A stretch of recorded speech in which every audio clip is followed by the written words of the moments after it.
Moi je suis d'accord avec elle, je trouve que la France, les rapports sont pas faciles avec les gens. Qu'est-ce que vous pensez un peu de l'ashram de Aurobindo? Bien organisé. Et toi? Non, je crois que ça prend de plus en plus d'ampleur à Pondichéry.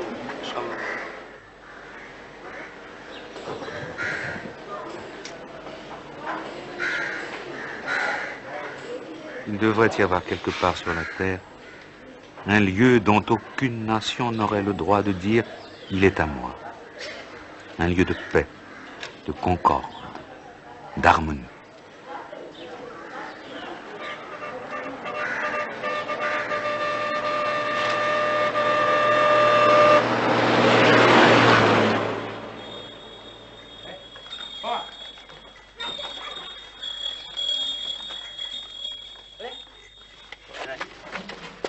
Hey! Hey!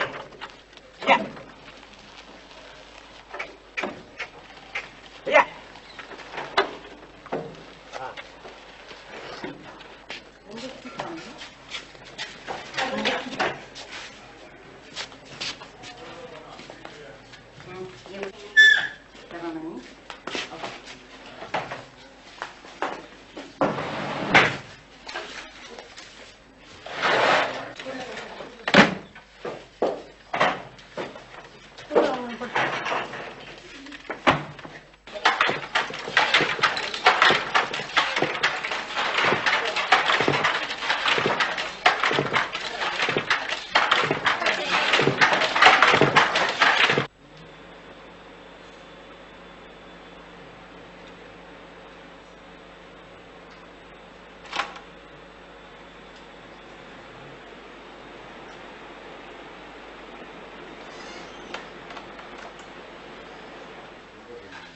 Auroville n'appartient à personne en particulier. Auroville appartient à toute l'humanité dans son ensemble. Auroville sera le lieu de l'éducation perpétuelle, du progrès constant et d'une jeunesse qui ne vieillit point. Auroville veut être le pont entre le passé et l'avenir. Auroville sera le lieu des recherches matérielles et spirituelles pour donner un corps vivant à une unité humaine concrète.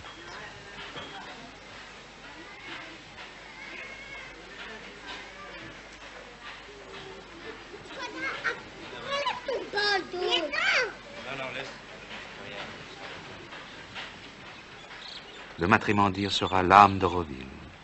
Le plus tôt l'âme sera là, le mieux ce sera pour tout le monde, et spécialement pour les Aurovilliens.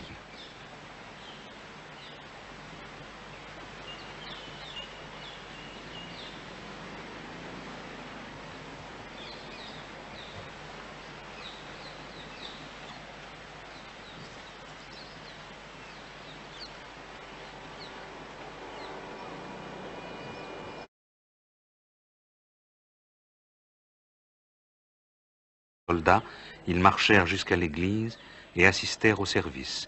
Ensuite, quittant le fort à 8 heures, ils se rendirent à pied au palais du gouverneur.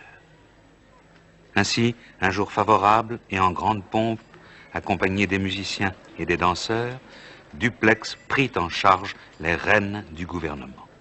Monsieur, montez, montez, montez. Oh, montez, monsieur.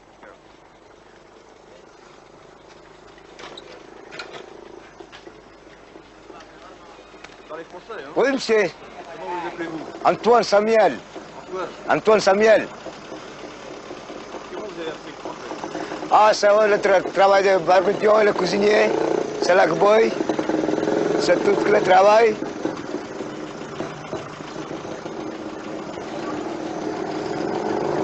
C'est ici à Nantes. Oui, oui, monsieur, c'est beaucoup.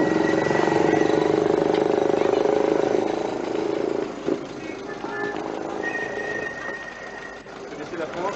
Non, monsieur.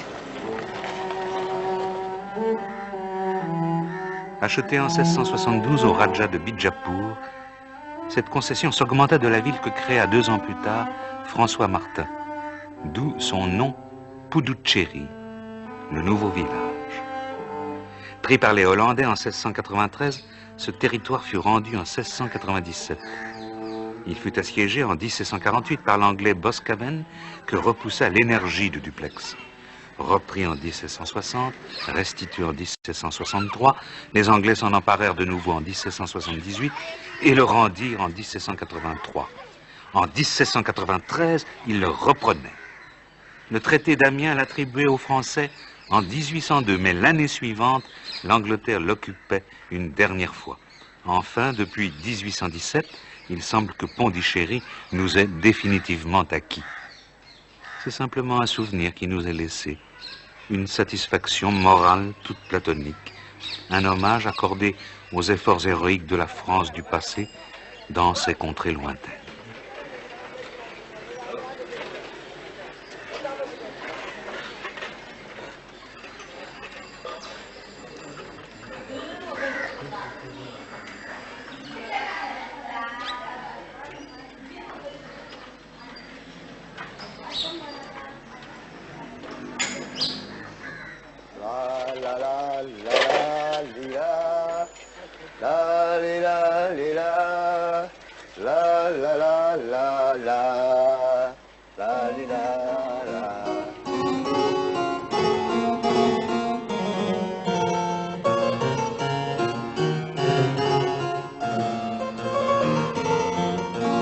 Rue d'Orléans, rue Royale, rue de Bussy, ces noms, le grand silence des chaussées désertes, tout cela fait songer bien vite à quelques petites sous-préfectures de France, à l'air vieillot, qui n'auraient point changé depuis 2 ou 3 siècles.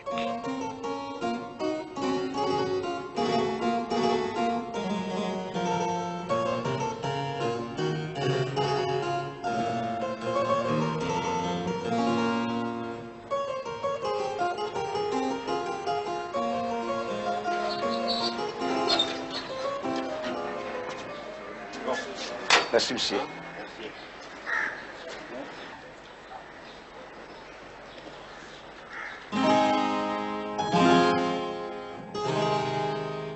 Pondichéry, le 8 janvier 1785. Monseigneur, j'ai l'honneur de vous informer que monsieur le marquis de Bussy est mort subitement hier à 10 heures du soir.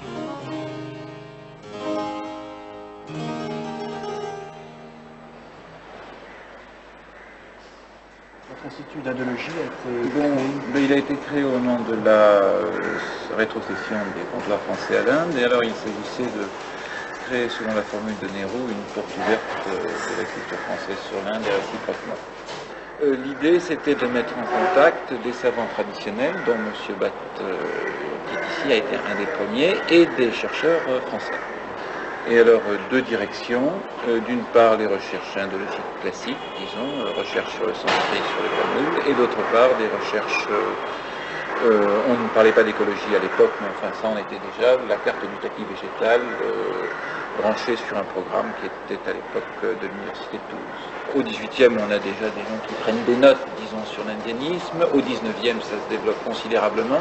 Mais finalement, là-dedans, il y a eu peu de séjours longs en Inde. C'était surtout la grande idée, c'était d'amener finalement les gens au contact de l'Inde et qu'ils aient une connaissance de l'Inde autre que l'ivresse. Et donc, il y a d'abord une communauté, disons, il s'établit une sorte d'amitié et de communauté qui facilite considérablement la recherche. Ensuite, l'autre idée, c'est quand même de combiner, si vous voulez, 2 modes de travail différents. Disons, le mode occidental, qui est un mode de philologie classique d'une part, et d'autre part, le mode indien, qui est un mode répétitif, fondé sur la mémoire, et justement, mais d'arriver à ce que chacun utilise les méthodes de l'autre. This is Sitala, what you call Sitala leaves. In French, it's called latanier. Yeah. And this is palm leaf. Palm leaf, there are 2 different kinds. One is Sitala, one is palm leaf. When it is broad, it is Sitala. So we try to collect it. And also this is, they cannot protect it. The difficulty of protection is that this will not stand as it is because insects, etc. are destroying it. So when we bring it here, we have a special method of protection.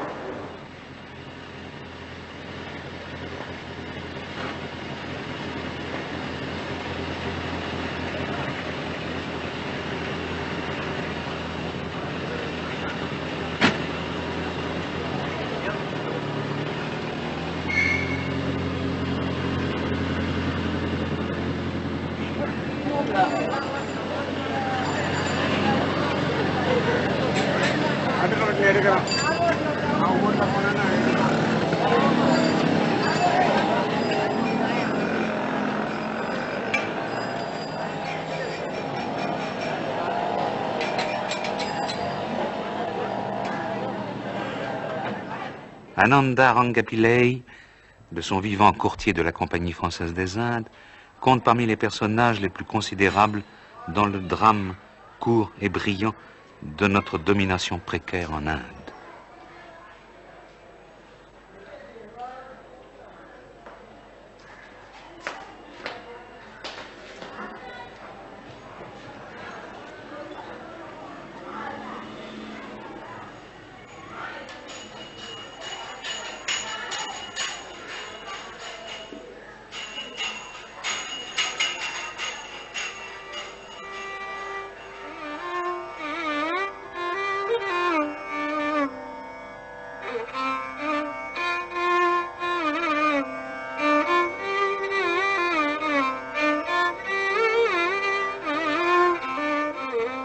La vie d'Ananda est remplie de l'éphémère suprématie des Français dans l'Inde, suprématie que des rêveurs prétendent rétablir sans la force, comme si la conquête par les armes n'était pas la fin nécessaire de toute entreprise coloniale.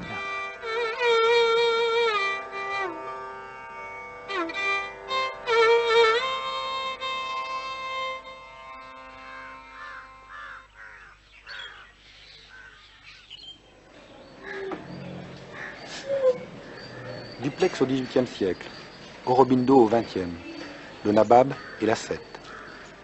L'ashram, c'est peut-être encore un symbole entre l'Inde et la culture occidentale. Le fruit de la rencontre en 1914 entre Sri Aurobindo et une jeune Française, Mira Richard, qu'on appelait ici la mère. La vie de l'ashram et de son prolongement cosmopolite Auroville, à côté des fastes du passé des vieilles demeures.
Dans les rues de Pondichéry, du moins dans les quartiers qui furent créés par les Français, je me croyais d'abord au Mexique. Comme là-bas, les maisons blanches sont basses, carrées, leur toit en terrasse est bordé de balustrades de style espagnol, et souvent les fenêtres sont défendues par des barreaux de fer bombés.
Le succès, comme des rayons pâles qui annoncent l'orage, a frappé tour à tour les Portugais, les Hollandais, les Français, les Anglais, qui croient avoir fixé la fortune. L'exemple des anciennes nations commerçantes, principalement les Carthaginois, dont les comptoirs bordaient la Méditerranée, celui des Génois, des Pisans, des Vénitiens, était pourtant bien propre à rappeler ces vérités de fait gravées dans l'histoire de tous les temps, à savoir que le commerce seul n'a jamais fait une puissance durable, que la force à un très grand éloignement cède à la fin à une simple résistance qui, dans les commencements, allait dehors de la soumission, qu'on ne peut compter sur les conventions qu'autant que les deux parties y trouvent leur avantage, que tout seul finit par se délivrer des êtres, quels qu'ils soient, qu'il n'a plus naturalisés. Il y a combien de gens qui parlent français dans le Chili? Il y a 25 000 Français, normalement, mais je pense qu'il n'y a pas beaucoup qui parlent correctement français. Parce que la plupart des gens ont la nationalité française, mais ils vivent à la façon indienne. Donc il y a une faible minorité de Français, disons. C'est pas pour cette minorité que le gouvernement français va essayer de faire quelque chose. Il ne suffit pas de distribuer de l'argent comme il en fait maintenant. Pour connaître un pays, il faudrait que, je sais pas moi, des groupes qui viennent visiter, connaître les gens, habiter avec les gens dans leur milieu, connaître leurs coutumes, et pas seulement étudier ces coutumes, les écrire sur un livre et les publier. Moi, il y a une chose que je vois, par exemple, il y a des gens qui, au sein des mariages à Pondichéry par exemple, il y a des mariages qui se font simplement pour acquérir la nationalité française. Mes parents, ils ont été assez pauvres avant, ils ont voulu du travail, ils ont été en France, ils sont venus. Mais maintenant, ils vivent à la façon indienne. Tous mes grands-parents, tout ça, ils sont aussi hindous, et moi aussi, je suis assez hindoue. Donc, je suis plutôt leur mentalité. Ça, je préfère vivre comme eux. Il y a beaucoup de gens qui imitent les Français. Là-bas aussi, je ne serai pas comme une Française. Et comme ici, j'ai l'avantage d'être comme une Indienne, je préfère rester ici. Moi, je suis d'accord avec elle. Je trouve que la France, les rapports sont pas faciles avec les gens. Qu'est-ce que vous pensez un peu de l'ashram de Robindo? Bien organisé. Et toi? Non, mais je trouve que ça prend de plus en plus d'ampleur à Pondichéry.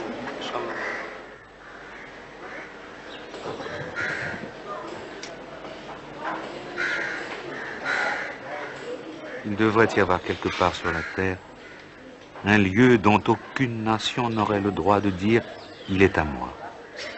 Un lieu de paix, de concorde, d'harmonie.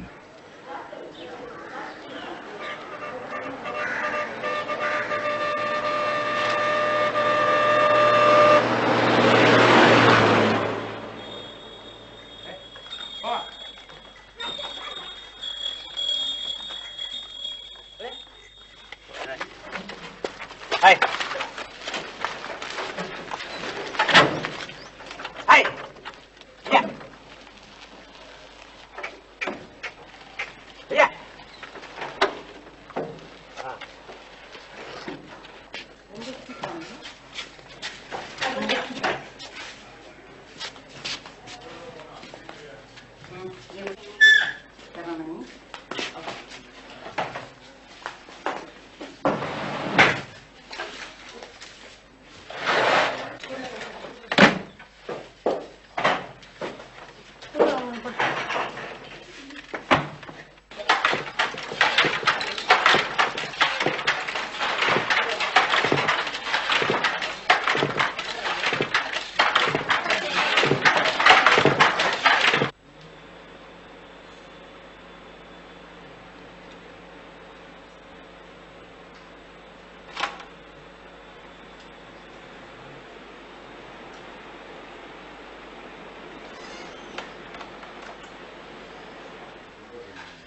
Auroville n'appartient à personne en particulier. Auroville appartient à toute l'humanité dans son ensemble. Auroville sera le lieu de l'éducation perpétuelle, du progrès constant et d'une jeunesse qui ne vieillit point. Auroville veut être le pont entre le passé et l'avenir. Auroville sera le lieu des recherches matérielles et spirituelles pour donner un corps vivant à une unité humaine concrète.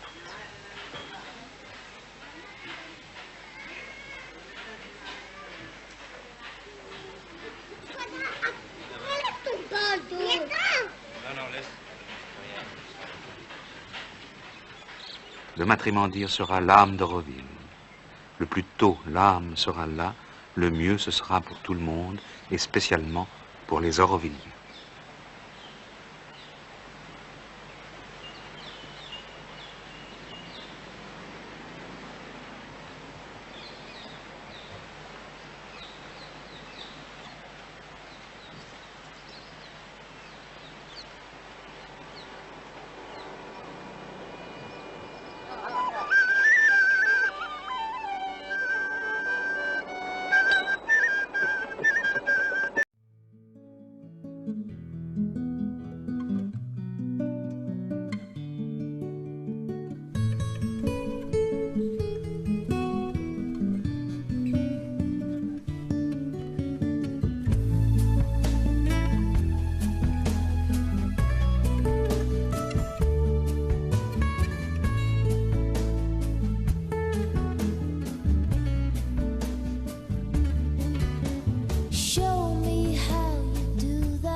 That I'll run away with you.